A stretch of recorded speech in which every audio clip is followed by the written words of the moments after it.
ناظرین میری ولاق میں خوش آمدید۔ یہ ہمارے حفظ قرآن کے استاد قاری عبدالرشید صاحب ہیں۔ ہم نے آج سے تقریباً 39 سال پہلے 1988 میں جامعہ دارالعلوم حسینیہ شہداد پور میں قرآن پاک حفظ کیا تھا۔ پاکستان میں قرآن پاک حفظ کرنے کا سب سے مشہور، مقبول اور قدیم ترین مدرسہ یہی ہے۔ 2 دن پہلے مدرسے کے روح رواں حضرت قاری عبدالرشید رحیمی صاحب کی والدہ محترمہ وفات پا گئی۔ آج ہم اپنے کراچی کے تاجر دوستوں بھائی ثاقب اور بھائی خورشید الاسلام کے ساتھ تعزیت کے لیے شہداد پور گئے۔ حضرت اساجی سے اظہار تعزیت کی۔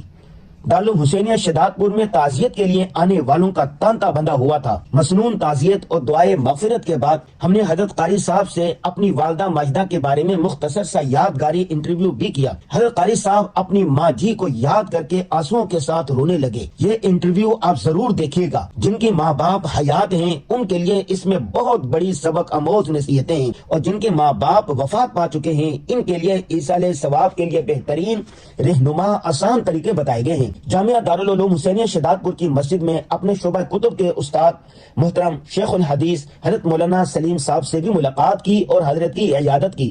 حضرت اساجی کچھ عرصے سے کمزور اور علیل ہیں۔ آپ سے دعائے صحت کی اپیل کی جاتی ہے۔ آج کی ذریعے بات یہ ہے کہ جن کے والدین حیات ہیں وہ ان کی قدر کریں اور خدمت کریں۔